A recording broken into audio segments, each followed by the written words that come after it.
lebih baiknya kita mempelajari terlebih dahulu apa yang berusaha ingin kita katakan gitu, apa yang berusaha ingin kita ungkapkan gitu, yang selama ini mungkin mengganggu pikiran kita, yang bagi kita hal tersebut salah. Coba kita cari tahu lagi gitu, kenapa kok bisa salah gitu.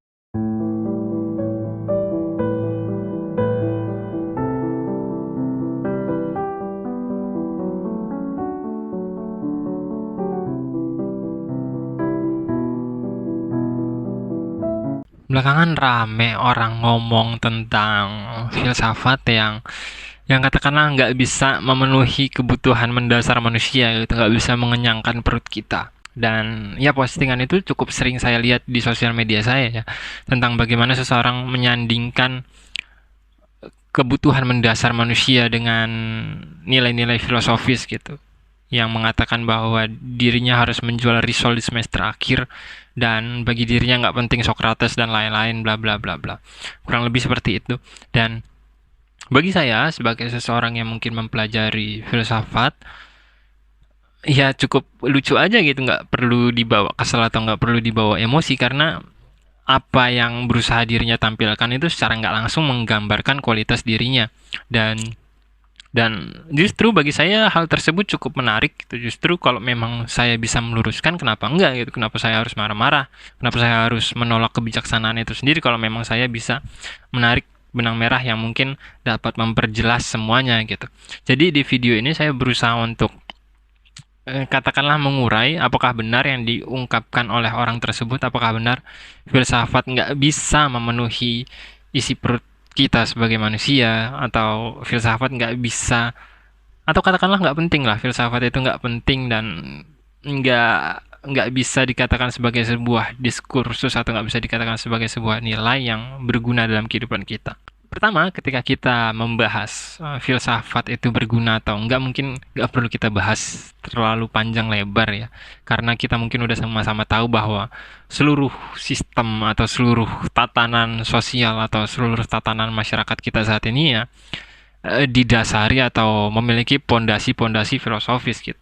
Nggak ada yang enggak gitu. Moral kita, hukum kita, banyak hal lah, kenegaraan dan demokrasi kita, semuanya itu, cara kita berinteraksi dengan tetangga kita, cara kita berinteraksi dengan masyarakat dan lain-lain, itu semuanya didasari oleh katakanlah kerangka-kerangka filsafat yang mungkin sudah terpendam di dalam tanah sehingga mereka nggak bisa lihat gitu. Katakanlah seperti fosil-fosil yang udah nggak bisa tercium lagi baunya seperti apa gitu. Tapi ya memang pada faktanya struktur atau sistem yang tertanam dalam kehidupan kita itu ya dasarnya filsafat gitu. Bagaimana cara kita menjalani jenis kehidupan yang baik, bagaimana cara kita katakanlah berpikir yang benar gitu, bagaimana kita sebagai sebuah makhluk membedakan diri kita dengan hewan, bagaimana cara kita bertuhan dengan baik, bagaimana cara kita menjadi manusia dengan baik, dan lain-lain. Oleh sebab itu ketika dikatakan filsafat itu memiliki nilai atau enggak, ya mungkin kita udah sama-sama tahu gitu, meskipun kita enggak bisa melihat nilainya secara empiris, tapi kita bisa melihat atau bisa merasakan langsung dampak-dampaknya dalam kehidupan kita sehari-hari gitu. Dan kalau kita kaitkan permasalahan tersebut dengan kebutuhan mendasar manusia, yakni memenuhi nilai-nilai biologi seperti mencari makan atau memenuhi perut kita lah, katakanlah mengkonsumsi makanan, tentu itu dua konteks yang sebenarnya sangat amat jauh berbeda ya. Khususnya ketika filsafat sebagai diskursus atau filsafat sebagai sebuah ilmu disandingkan dengan sebuah nilai yang sebenarnya anak SD pun atau anak kecil pun tahu bahwa hal tersebut memang harus dipenuhi gitu. Nggak peduli ilmu apapun ya, kalau disandingkan dengan kebutuhan mendasar dalam kehidupan seperti memenuhi perut atau mencari kenyang gitu, ya jelas nilai biologis itu jauh lebih penting gitu. Ya jelas apa yang kita sebut sebagai ilmu, baik itu filsafat, baik itu sains dan lain-lain, akan seolah dipandang remeh gitu, karena nilai dari biologis jelas sebagai sebuah nilai yang mempertahankan eksistensi kita dalam bentuk biologis gitu. Sementara nilai dari filsafat memiliki sebuah nilai yang cenderung mempertahankan eksistensi secara esensial gitu, secara kesadaran atau secara pemikiran. Bagaimana kita sebagai manusia dapat menyadari bahwa kita hidup dan lain-lain.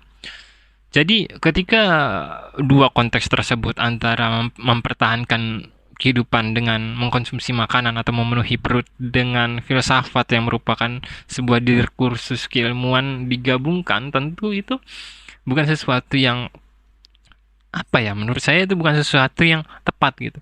Karena memang beda konteksnya gitu, beda beda alurnya itu, bukan sesuatu yang bisa dikatakan bisa disandingkan gitu. Mereka yang mempelajari filsafat pun paham, mereka yang mempelajari nilai-nilai filosofis sampai mulutnya berbusa pun sebenarnya paham bahwa ya makan itu penting gitu, ya memenuhi perut itu penting gitu. Itu nggak perlu diajarin gitu. Mereka yang mempelajari filsafat siang malam sampai begadang pun ya pada akhirnya makan ujung-ujungnya gitu. Jadi kalau dikatakan mereka yang belajar filsafat itu bodoh karena nggak mau mencari makan, ya gimana ya? Yang namanya makan itu kebutuhan mendasar manusia, jadi ya nggak perlu diajarin pun orang-orang tahu gitu. Nggak perlu ditekankan atau nggak perlu ditegur pun mereka yang mempelajari filsafat pun tahu bahwa memenuhi kebutuhan biologis itu penting gitu. Dan terkadang bahkan mereka mementingkan nilai biologis itu sendiri dibandingkan nilai-nilai filosofis gitu. Seperti kaum sofis yang mungkin lebih mementingkan nilai-nilai materi dibandingkan nilai-nilai kebijaksanaan gitu, ketika kebijaksanaan mereka digadaikan untuk kepentingan-kepentingan tertentu. Oleh sebab itu, menurut saya antara filsafat dengan nilai biologis itu sesuatu yang akan lebih cocok jika dibentuk sebagai satu kesatuan gitu, sebagai satu kesatuan yang mungkin saling menguatkan satu sama lain gitu, karena mau bagaimanapun seperti yang kita bahas sebelumnya, nilai dari filsafat itu sangat amat penting bahkan ketika kita nggak sadar bahwa nilai tersebut penting gitu. Di sisi lain nilai dari memenuhi kebutuhan biologis pun ya nggak usah dipikirin pun kita udah tahu kita penting, itu adalah sesuatu yang natural gitu, itu adalah sesuatu yang alami, yang yang mau kita mempelajari apapun pun kita bakal makan ujung-ujungnya gitu. Menurut saya mungkin ini merupakan sebuah keadaan yang diakibatkan oleh memudarnya nilai eksklusif dari filsafat itu sendiri. Ketika filsafat terlalu banyak disentuh oleh orang-orang, ketika filsafat terlalu dini menyebar di dalam struktur kehidupan masyarakat, lahirlah keadaan-keadaan seperti ini. Ketika filsafat justru dianggap remeh, ketika filsafat justru dikotori atau dicemari oleh tangan-tangan yang mungkin ya, maaf yang ngomong, baru sedikit mempelajari filsafat itu sendiri gitu. Baru bermain di permukaan filsafat tapi sudah berusaha bicara banyak tentang filsafat itu seperti apa dan bagaimana. Sebenarnya nggak cuman filsafat sih. Nilai dari agama pun bahkan mampu untuk mendapatkan fenomena serupa gitu. Khususnya ketika kita melihat agama dicemari atau dikotori oleh tangan-tangan jahil atau tangan-tangan setan yang baru sedikit mempelajari agama namun sudah berusaha berkata banyak tentang nilai-nilai dari keagamaan itu sendiri seperti apa. Jadi bagi saya cara terbaik untuk menanggapi semua ini atau menanggapi fenomena ini ya cukup disenyumin aja gitu. Karena saya sendiri paham bahwa ada sebuah nilai yang bahkan tanpa dikatakan pun nilai tersebut akan tetap menjadi sebuah nilai yang penting gitu. Dan tapi yang lucu ya, kalau saya boleh sedikit menarik atau kalau saya boleh kembali sedikit ke permasalahan di awal tadi.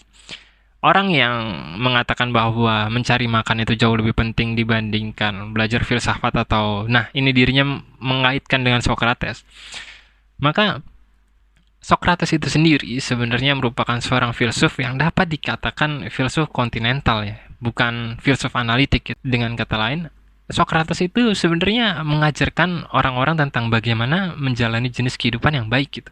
Bagaimana cara kita berinteraksi dengan tetangga kita, bagaimana kita dapat menemukan jenis kehidupan yang bijaksana gitu, bagaimana kita membentuk jenis kehidupan sosial yang katakanlah berkualitas lah gitu.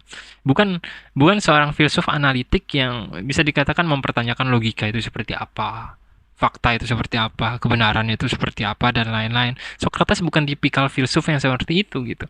Jadi bahkan Socrates menggeser nilai kosmosentrisme yang awal-awal mulai dari filsafat itu sendiri, yang memikirkan nilai dari alam semesta itu terbuat dari seperti apa, atau alam yang kita huni ini awal mulanya tercipta dari mana gitu. Socrates menggeser semua itu.